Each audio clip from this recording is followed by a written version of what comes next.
there we got some characters here on the screen. Those are all built using all these things that I briefly mentioned.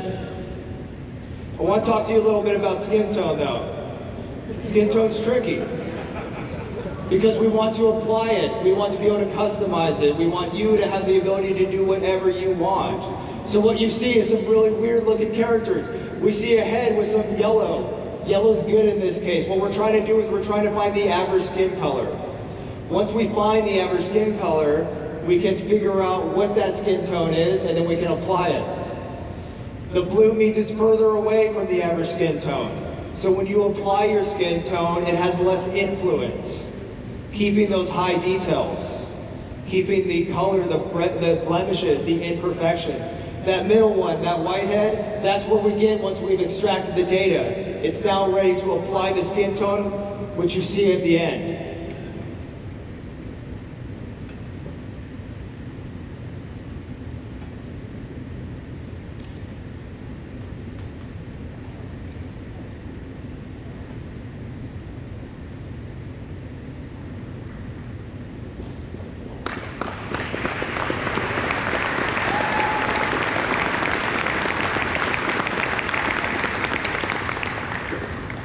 All right, so here's a little more detail what I'm talking about. We knew that we were going to get a pull for these heads, this pull of all these different awesome shapes, noses, ears, lips.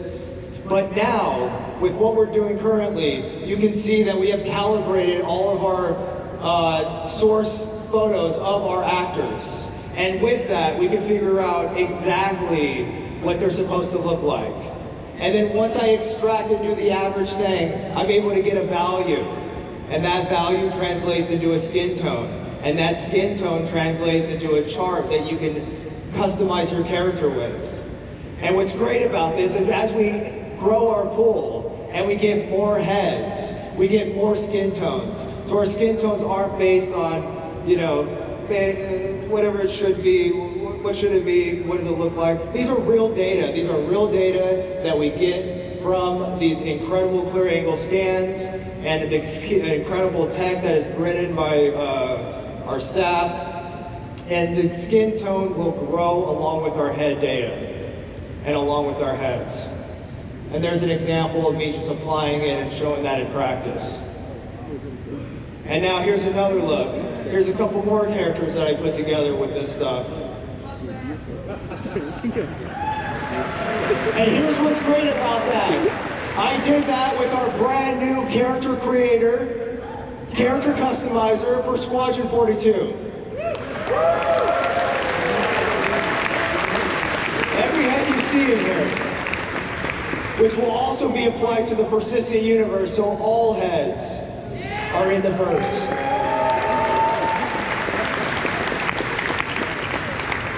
And as you can see right here, here's a little scene I put together using the outfits, using the hair, using the skin, using the heads.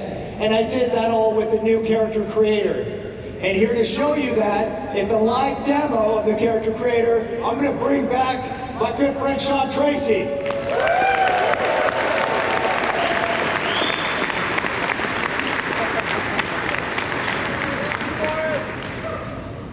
All right, so what's this all mean to you guys? Let's show ya. Time for live demo. All right, so I want to welcome you to the Biotic Corp Calliope machine.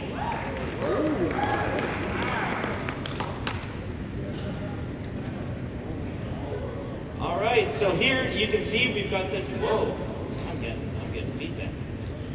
You can see we've got two body types that I can select from at any point in time. So we're going to start in right away. Now you might recall how the character creator currently works. You would have a whole bunch of source heads from our DNA pool. We would select one of the facial shapes, and then we'd blend it up or down, depending on how much you wanted that certain facial shape. Now, this was pretty good, but it's not the most intuitive of systems. So instead, what we wanted to come up with was a much more intuitive way to control this. And what we've now introduced is sculpting mode.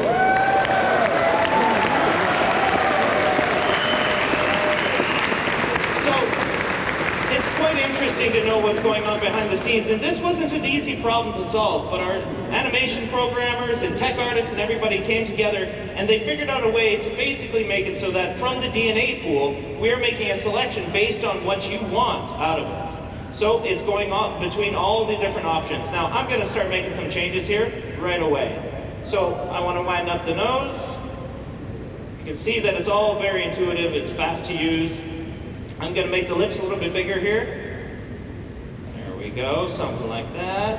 I think that looks pretty good. I'm going to adjust the brow here, maybe make a little bit of a heavier brow. Now we can adjust the eye shape, we can go more almond eyes, we can go more oval, we can have a heavy lid, you know, and you can find a whole bunch of different options within here.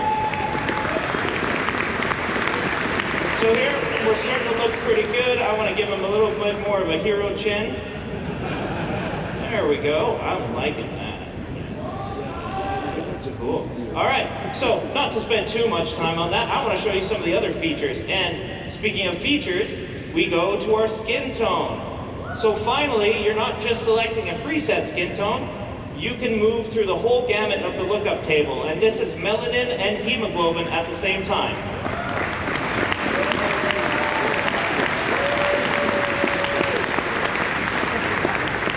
So at the very top of it, I've got a texture slider. So instead of the whole head sort of selection, we can go between all the different textures. Now, like Forrest mentioned, we're going to have 30 of these for one body type and 30 for the other body type. So here, I'm kind of liking, what am I liking? Oh, I like this one. So here, and I'm just going to set a skin tone that I kind of like. Something like that. That's cool. All right, so the next step in our skin tone is the complexion. And complexion, we've added freckles.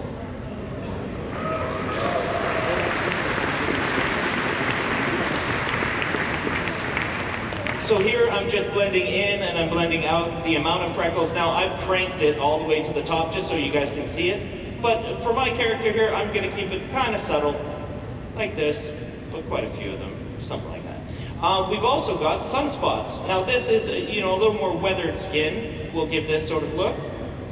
And we've got a whole bunch of different blemish masks planned for you guys. Whether that's sunspots or liver spots or anything to that effect. Now I'm going to give this guy kind of a weathered look because I think the skin tone looks pretty cool like that. Yeah, I'm digging that. All right, so next up, eyes. So no longer do we have the green and the brown, just the full selection. You've got a full RGB chart of what you want to select. So if you want to have bright green eyes, if you want to have hazel eyes, if you want to have blue eyes, if you want to have any of these eyes. This is all very, very nice. So again, we can go with deep browns, we can go with sort of a steely blue, which I'm kind of digging for this skin tone. I quite like that look. That's cool. Oh, well, we'll get into some funky colors, don't you worry. All right, so one of the other things we've added, and it was mentioned before, we've added a makeup layer. And with the makeup layer, we're totally inclusive. Any of the body types can have makeup. Now, I don't want to spend too long on it here because we're going to get into it in a couple minutes. But I just want to show you sort of blending that in, blending that out for this particular body type. So next, as Andre talked about, we have all the hairstyles that you can want. So I'm just going to pick a couple different ones. There's a reality for some of us and another reality for another one of us. There it is. That's what I want my reality to be here. Something like this. I'm digging the mohawk though for this one. He's got a bit of a Mr. T look to him. I kind of like this. Yeah, beautiful. All right.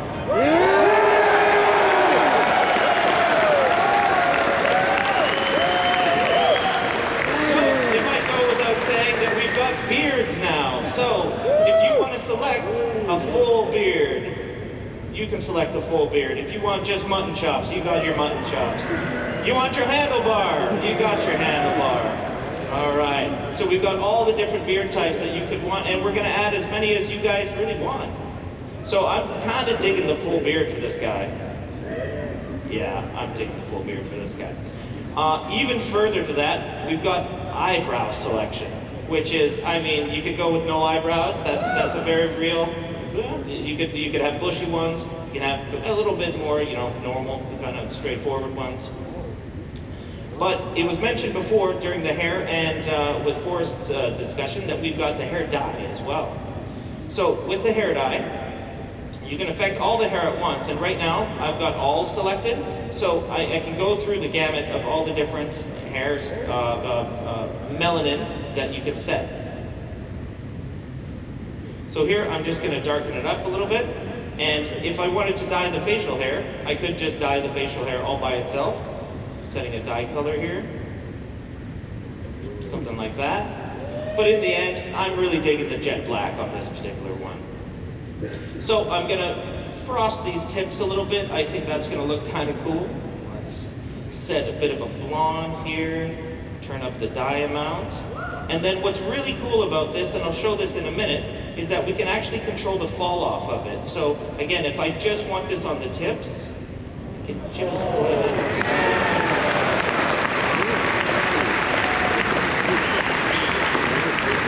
There we go.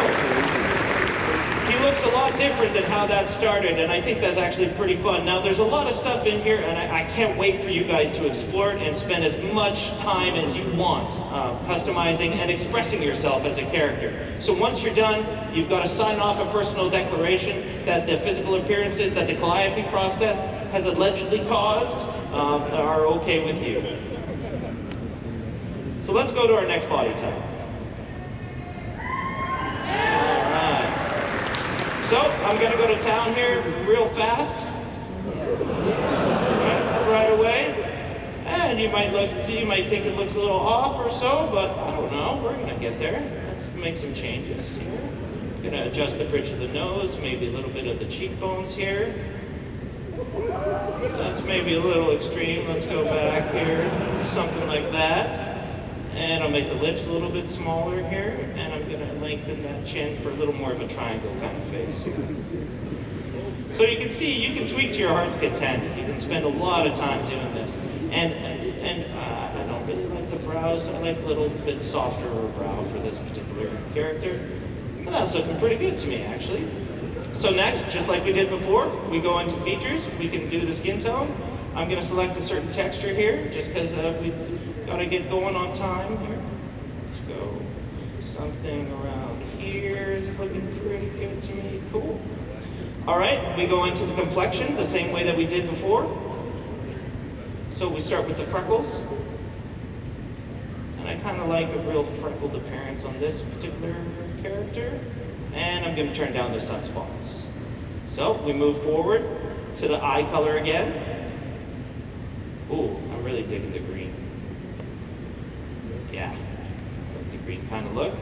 And we get to the makeup. Now this is where I want to spend more time. Now, I'm arguably not very good at this, but I will do my absolute best to show you guys how you can use it. You're doing great. So first is the eyeliner.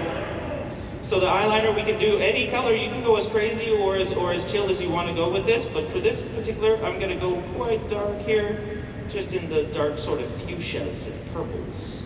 Here, we'll do in the inner lid eyeshadow, and that I'm kind of keeping the same theme, I think. Yeah, and we're going to do the same thing with the broad eyeshadow. So again, we can go as crazy or as calm as you want.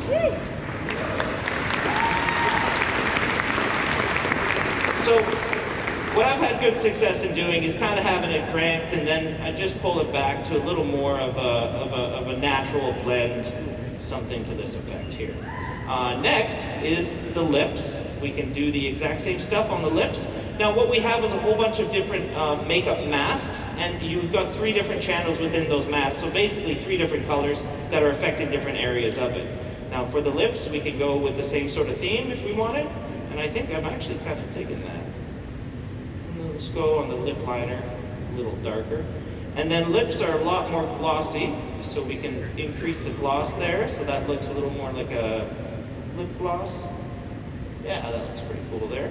And then, like I was doing before, I kind of just pull it back a little bit. And there we are. So next, I think we're good. Yeah, I think we're good. I have no business doing that, that's for sure. The same thing on the hair. Again, we've got a whole bunch of different hairstyles. These will all be shared between the two body types, but for this particular demo, we've got the ponytail, we've got the slick back kind of look. I'm not finding one I'm really digging yet. Ah, yes, yes, now we're talking. All right, so cool. Now, again, we're fully inclusive here, guys. So, if you want facial hair on any body type, you got facial hair on any body type. That is up to you guys.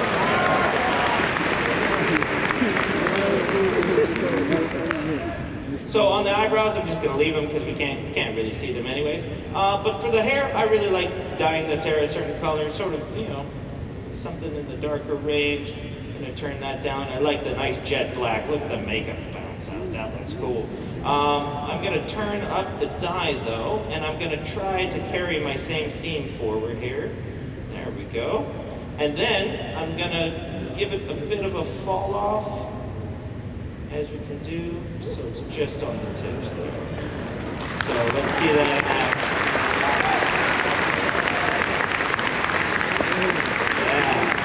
Yeah. All right. So now, you know, at first, we weren't sure about that character, right? But in the end, I think she turned out, definitely. So, you go to a review, sign off your declaration again, and head to game.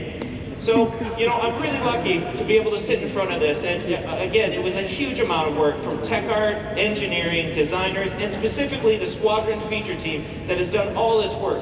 And one of the cool things to note is that we use this now internally as a tool. That's why it's me up here demoing this. This is our tool internally for creating all these heads, for creating all the NPCs in the verse. Because as Chris put it one time, he doesn't want his NPCs to look lame. He wants them to look cool. And this gives you cool looking characters. Thanks a lot, guys.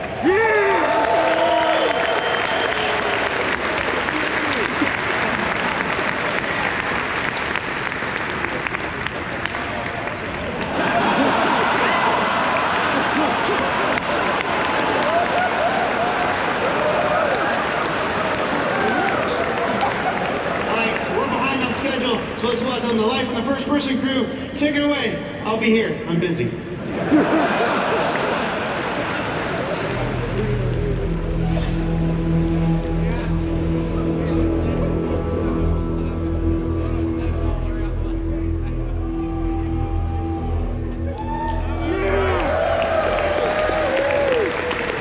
You know, am I too early?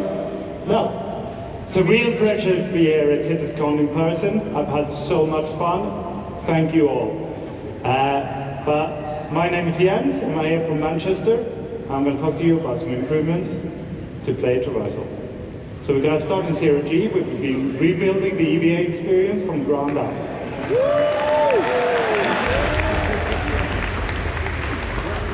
So the first thing you should see is that we've made the exit from gravity less disorientating.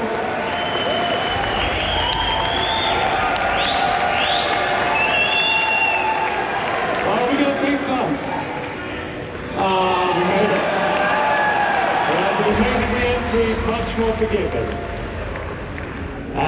So this EVA has a new prone lateral pose, and this is really important to us because it allows us to get close to surfaces and allows us to walk across them. So we can see that in this video here.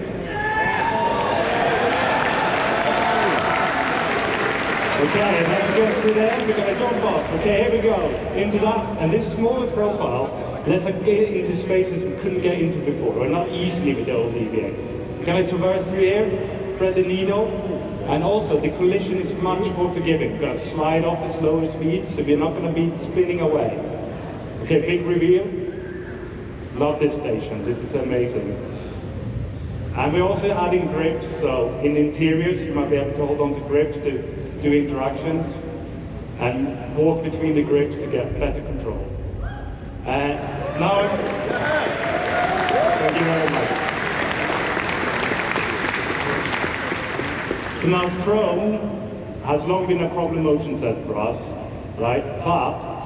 But taking these EVA posing solutions we saw, We can now rotate around the camera without any lateral translation, so we're not rotating around the hips anymore.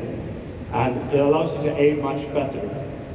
We're also not moving the body, so we don't need to worry about the external collisions anymore. Right? We're not going to get pushed around.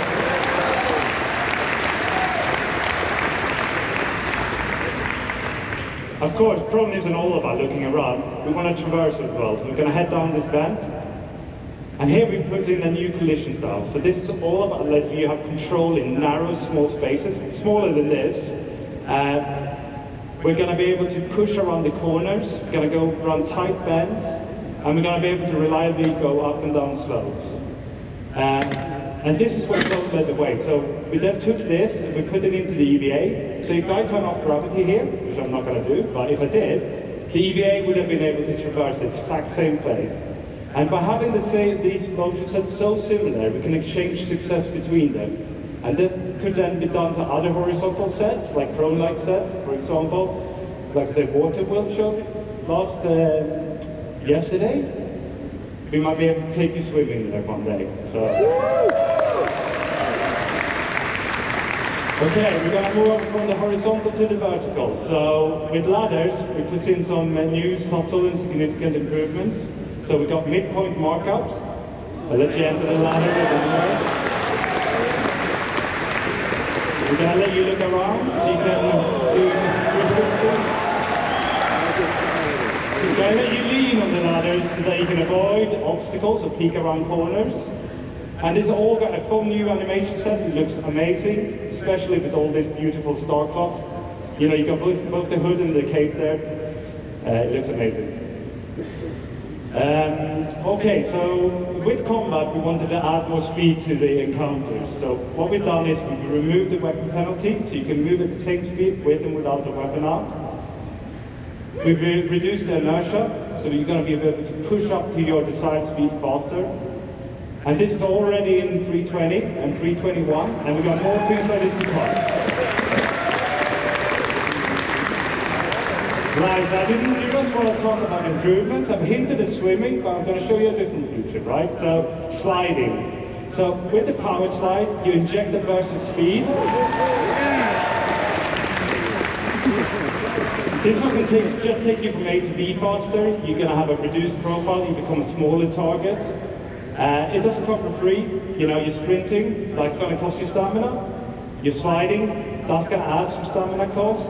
And when I do it back to back like this, my heart rate is just pumping, pumping, pumping, right? So you got to be a bit careful. You can't just slide it the whole way from the hubs to the spaceport.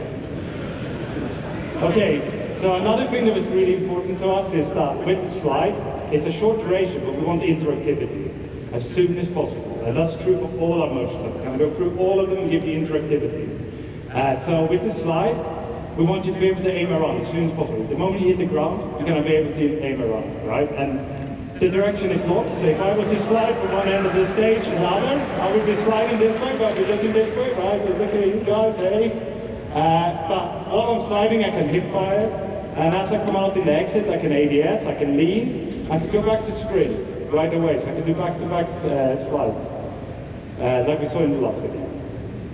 Okay, so moving beyond traversal, just to finish this section, I want to talk about new hazard. Now you saw this yesterday in the UI demo.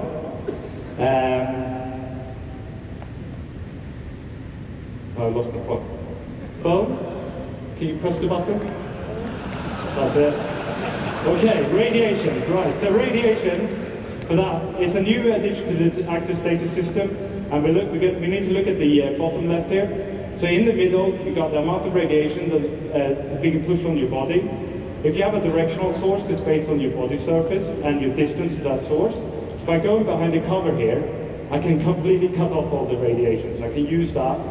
And then on the left, we have an icon that has a shield around it. Now, that shield works in two ways. Well, first of all, it comes from your outfit, so depending on what you're wearing, you can have a better or less accurate shield, right?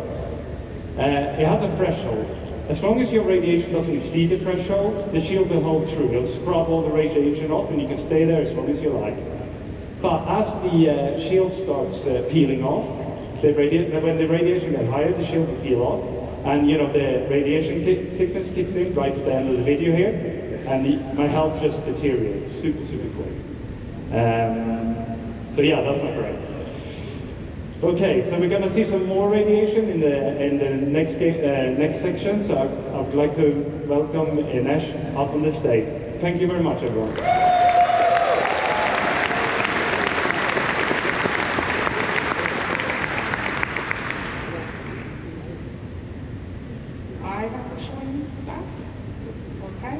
Hello everyone, my name is Inesh and I'm a gameplay programmer here at CIG.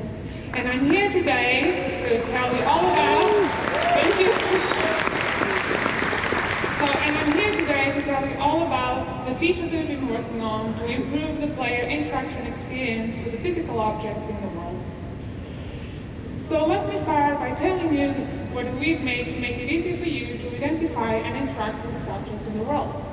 We have introduced the new traction prompts, which are AR cars that appear over the objects as the player gets near them. These, combining with scanning, will help the player to easily identify the interactable objects in the scene.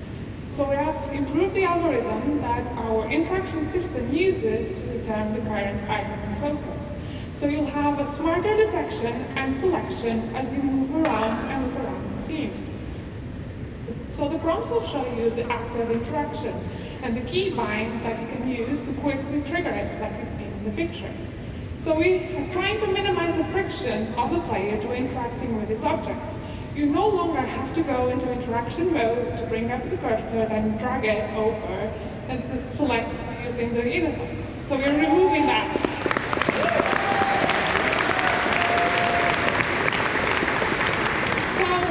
If an object has more than one interaction, well, for that, you can just simply hold F, and that will bring you the new interaction wheel. So this is our new interaction wheel. It will be focusing on the item, and you can see that up to 2 of the interactions have a star icon. So this is related to another system we are bringing to you that we call the default item actions. So this allows us to have a primary interaction, that's the one that shows on the prompt, and a secondary interaction. So these are default actions that you can easily trigger using shortcuts. So these actions will change based on the combination of the item, the player, and the environment state. And although designers do choose the default actions that we bring to you, you're fully able to customize them to fit your preferences and playing style. So let's take a look at this in action. So here you can see the prompts that change depending on your focus. So let's bring up the wheel. And I really like my plushies, so I want to inspect them when I find them around. So I'm changing that to my primary. And you'll see that does not affect only the items you're interacting with, but any item that falls into the same category.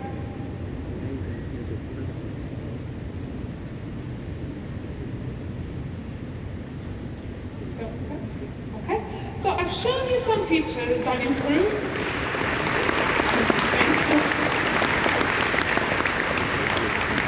So I've shown you features that improve the readability and easiness of interacting with the objects in the world. But the other part of our focus was to bridge the disconnection between the player and the object you are interacting with. In a fully physicalized world that we want to provide you, a tactile experience is very important to sell the experience.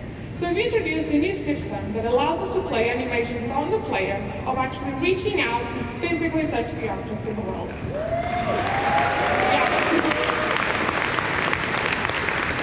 So our main goal was to give you a better immersion, but at the same time minimizing the friction and the control we take away from you. So this really was an exercise between code, design, and animation to give you the best experience possible. Let's see some of this in action. And pressing buttons has never been so satisfying and fun.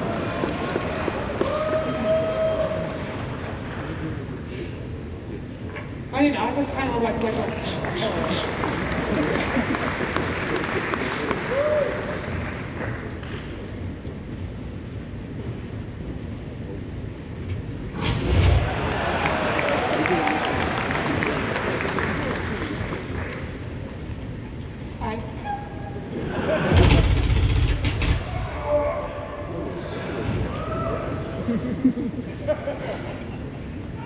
Okay, so let's continue with this theme of tactile experiences. The next thing I want to talk to you about are usable interactives.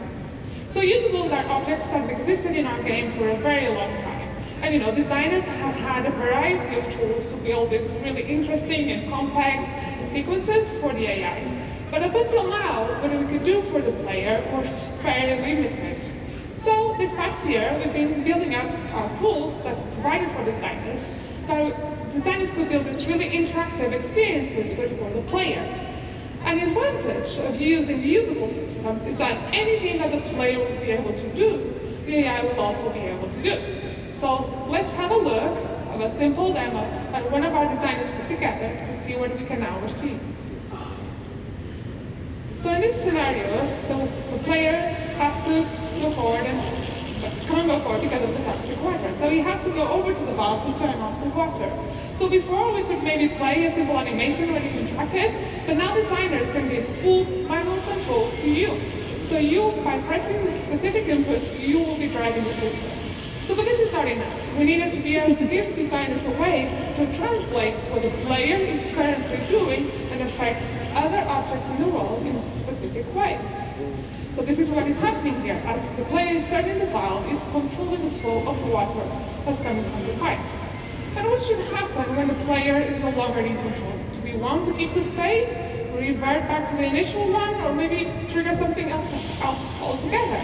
Well, it's up to designers to define the type of experience they want to bring to you. So let's finally turn up our valve, rush over before that broken valve starts turning off, and then see another small example.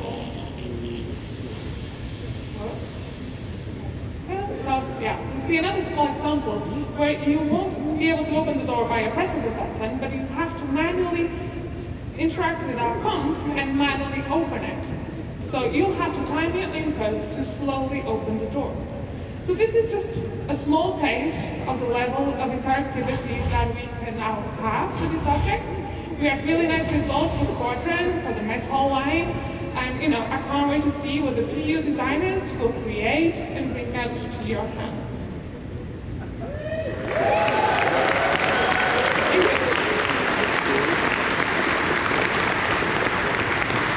Okay, let's quickly talk about kiosks and terminals. And let's be honest, it's really hard to interact and get a good view of this one. So we made a small little changes to make it easy for you.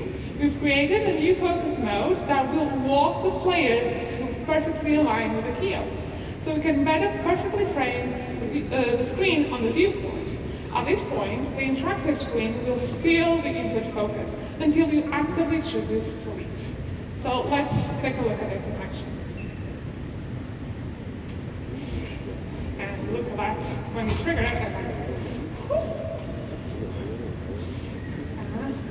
Yeah, so this is a very small quality of life improvement that will make it much easier for you to interact with the screen. And finally, let's talk about looting.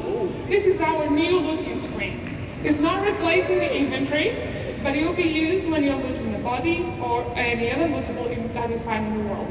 It was specifically designed to improve this experience. So since looting is a common action during FPS combat, especially if you haven't fully prepared ahead, we wanted to make it as easier and quick as possible, so you can spend the minimum amount of time to grab any items you need from your target. So it displays the current loadout and a simplified version of the inventory. Looting favors speediness, while the inventory is there, so you can fully manage your loadout. So we're still actively working on it, and this especially on UI and art, but I want to give you a little sneak peek how this all works.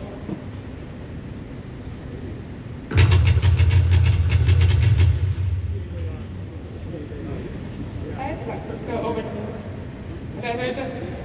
So you see the player loader is on items on the bottom, the targets on the top. You can hover, if you hover the different widgets, you'll see a tooltip that with the different quick actions you can do. You can do simple press. Okay, it'll be so much easier. So yeah, you can quickly can even use your mouse wheel if you want to change the target. You can, drop anything, store anything, just really quick actions. And you'll see in a minute that we also can trigger ammo repooling. So this will grab all available ammo, either from your target or from your inventory, and will fill up the magazines in your loadout and get rid of any empty magazines. So yeah, it's looking really good. Yeah, so it's looking really good, and I can't wait to see the final art. So that's all from me, so thank you so much for listening.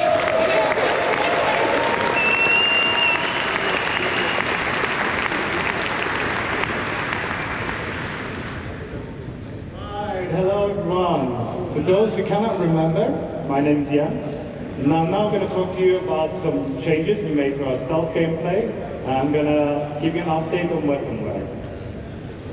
Right, so takedowns is an important part of our stealth encounters. So this is where we're going to add some player skill progression. So we're going to move you through different action sets. We're going to start off with striking. We're going to fail. Of course, this added time and the extra noise you're making is really going to increase the risk of detection. You're going to get faster the more you do it, and then you're going to reach maximum efficiency. Check this one out. So he's so fast, you can barely see him do it, and then he guides the body to the floor, so he makes almost no noise, right? We're going to explore some more variation beyond our unarmed and our knife takedowns, like sedative injection pens and contextual takedowns. So this guy on the railing here, let's see what we can do about it.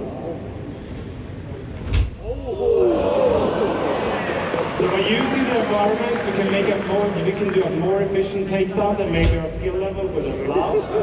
And it certainly looks a lot cooler. And we're going to be able to use this to get to enemies that might be otherwise difficult to get to with our normal takedowns, like a pilot strapped into his pilot seat, sneak up on him, take him out. Okay, so in that last video we incapacitated that enemy a lot. I'm going to introduce you to a new weapon, a new item, sorry, and that's the restraints. So with the restraints, okay, let's take it down for it. One more. Oh, okay, so with the restraints, we're going to turn him over, we're going to cuff his hands, we're going to cuff his legs.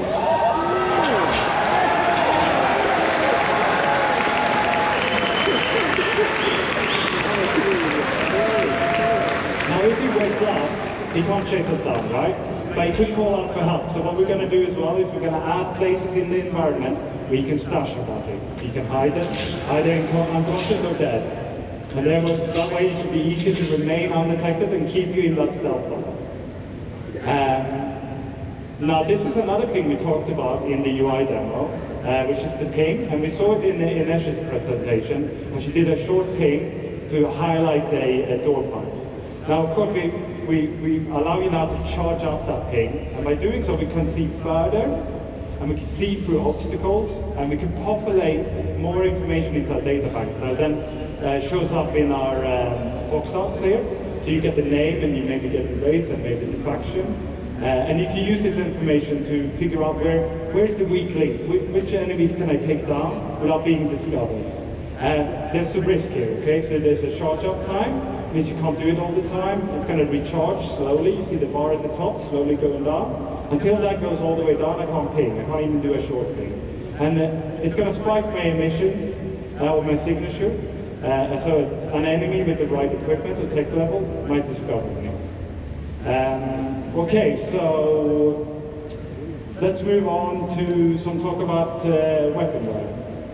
So here we're going to see a simulation of a weapon getting more and more worn over time. We're going to expand this beyond weapons to other FPS items like your armor, your clothing, your helmets. In actual game, this will be triggered by weapon usage, right? So the more you fire your gun, the more worn it's going to get. And this is going to affect its efficiency, it's going to affect its reliability, and it's going to reduce its resale value. Each item is going to wear it at its own rate and persist at its own rate. So you could have a worn rifle with a pristine scope or a pristine rifle with a worn scope. Check this one out. There you go.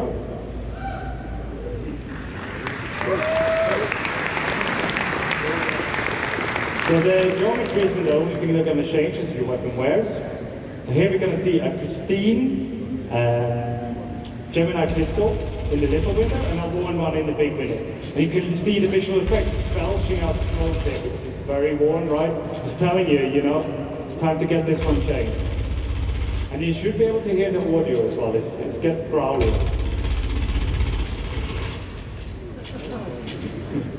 Okay, on to some consequences. So, it's not all visual, so we're going to start with misfire. So the first thing that's going to happen is you press the trigger, you can't listen fire. The second thing that happens in this video is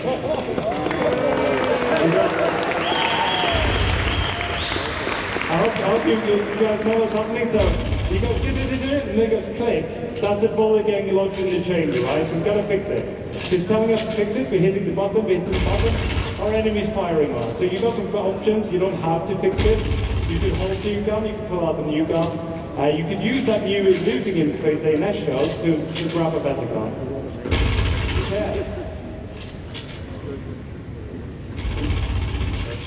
Okay, I'm going to finish this section with the features that's tangentially related to wear, and that's the dirt accumulation.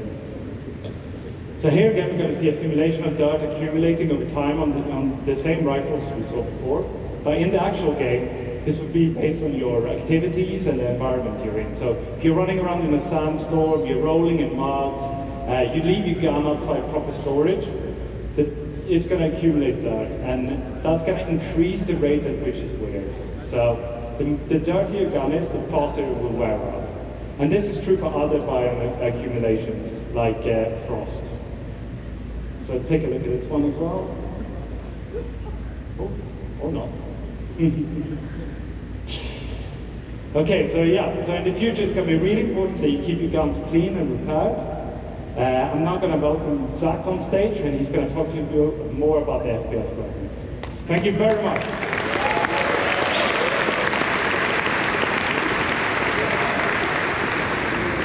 Hello, I'm Zach Brees. I'm a senior FPS game designer. I'm here to share some of the new, interesting FPS things we're going to bring in. So, if you play modern shooters, you'll have noticed the quality bar has gone through the roof in recent years. Things from visual recoil to VFX, just overall general weapon feel. As you know, we recently did a pass on our weapons to get them a bit more up to speed, but we couldn't hit that quality bar that we really wanted to. Because guns are violent in nature, we couldn't portray that as much as we wanted to. So, we made a new tool. And it allows us to show the violent nature of weapons while creating greater weapon-to-weapon variety. So this new tool also integrates better with other systems. For example, you just saw like wear and dirt and things like that. And I'm extremely proud to show you the new weapon recoil.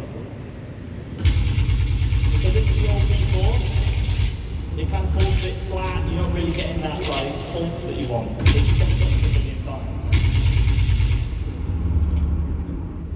Now the new B4, it has these nice little bump downs, you feel it getting close to the camera, and the overall aggression of the weapon is a lot more there. It feels a lot more visceral when you fire it. This new tool gives us granular control over the movements of the weapon.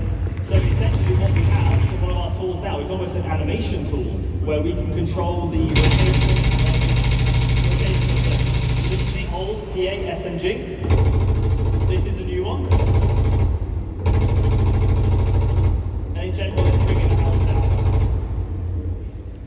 So recoil is just, in general, easier to tweak out.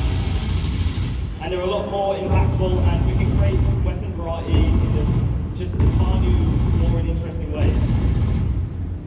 Cool?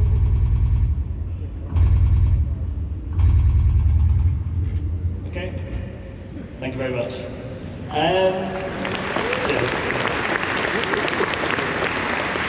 We also have new procedural animation over our ADS. So previously, if you play right now, we basically have a linear pose-to-pose transition. And sure, it's there, but now we layered some of this procedural stuff on top. So, for example, if an SMG, it can come a lot quicker, it can flick up, you feel really cool. LMGs can be a lot more heavy. So before it basically just do, move from post to post, but now we can like keep it longer down here, bring it up slowly, and overall it just feels like you've got an LMG or it feels like you've got an SMG. Just using things like ease in and ease out and just give more life to the overall weapon. Oh. There we go. And we also have new iron sights. So, sci-fi weapons are chonky. They're full of detail, they look really cool, but a lot of that detail can potentially get in the way sometimes. So you've seen, this is a change to the Kana, where we have raised the weapon sight and given what we call the target acquisition window more room to breathe. So if you're aiming at somebody, you can just generally see a lot more, so optics aren't a crutch anymore. So you can see this on the Ravager, and you can see this on the Custodian.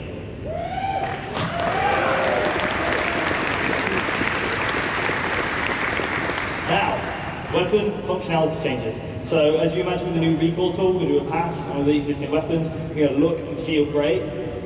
But while we were looking at our weapons, we also realized that some things don't necessarily, align with their manufacturer, right? You look at something like a Gemini pistol. Now, Gemini overall is rule of cool. Like, that's what Gemini is supposed to be. So the LH86 pistol should be fully automatic, realistically. So we have a video to show you of the pistol. And as you can see, it goes ballistic when you fire. The magazine count has also increased to allow for that just crazy feeling the pistol gets. Cool. Thank you very much. Right, and moving on to our new Vault weapons. So, there's the other video. That's the optic one. There you go, fine. These are the Vault weapons. So, Vault is primarily based around controlling the heat of a weapon. These weapons have the potential to overheat. And if they overheat, you will be unable to fire. And they will enact differently. So some weapons will just basically be beams from the get-go, some will go into beams. So you see this one goes into a beam once it reaches a certain level of heat.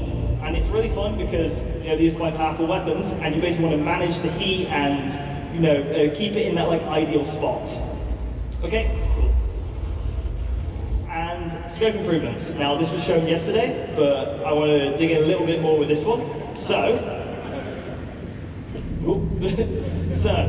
to get if anyone plays a modern FPS, they know that optics are just gorgeous now. In all modern shooters, they look fantastic. And as you can see, we have zoomed in optics in the center. So and then we have other things like parallax, like you see in real life, and they look gorgeous.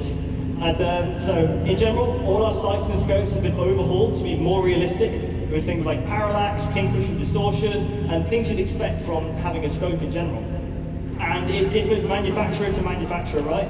So some things are purely digital, some things are purely physical. So if you get hit by an EMP grenade, for example, we're using something like a television sight, or something like Cluey might have, then your optics will turn off. Right. Thank you.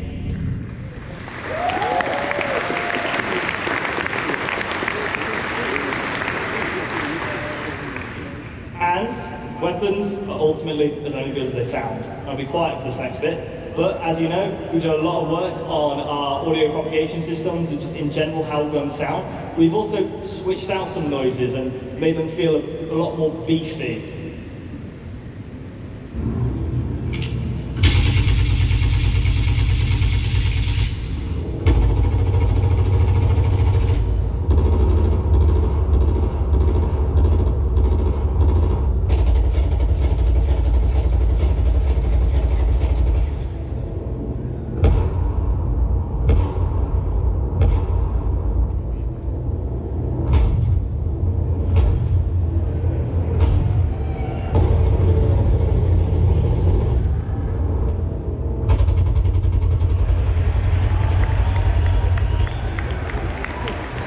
Fantastic. I think all of California heard us there. So, backpack reloading. In real life combat scenarios, you often grab magazines from the surplus areas. We want to simulate that in our game. So, to show you this, we have something called backpack reloading. If you run out of ammo in Star Citizen, you have to open a menu, put things on. It's a little bit clunky, it's a little bit awkward. So, if you have magazines in your backpack, you will now be able to grab them at the price of a longer reload animation. You will also be able to tell when you have a backpack reload coming up because it will be displayed on the inventory with the backpack symbol. So there's no surprises, no catching up, you have all the information you need. And this has been shown, and it's been teased a little bit, the dynamic crosshair. Now, no more third-party dynamic crosshair, well, crosshairs now. So, if you have a look at this is our new crosshair. It's a crosshair that fits the aesthetic of Star Citizen. It's a crosshair that follows the barrel of the weapon, so you'll see exactly where a bullet is going to land. And it's projected from the visor using AR. Some visors won't have access to this crosshair, but some will use modified combat lenses. So if you don't want to use the crosshair, you can just use it with the visor. As you see, it works with recoil, and overall it just looks gorgeous.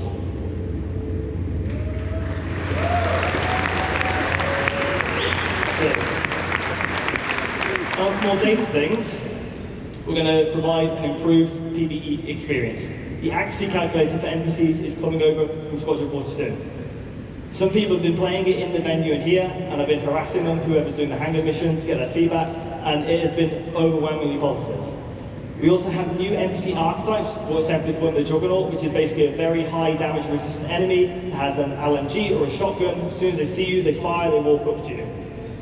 And overall, it's been playing amazingly, and I'm really happy for you guys, well, I'm really excited for you guys to get your hands on it at one point. PvP, we want to increase the time to kill. This allows for more varied weapon balancing. You know, we can lay into like sort of different aspects of the element more, at least a higher skill ceiling and less unfair deaths. It will no longer be a game of whoever shoots whoever first. Speaking of which, force reactions. We're reworking them, we're aware it's frustrating, and we are going to rework the system to work beautifully. And we're also working on some other highly requested PvP changes. I'm very happy to say a lot of this work has been dialed in. Squadron 42 is in a very good state, and we'll bring this to you soon.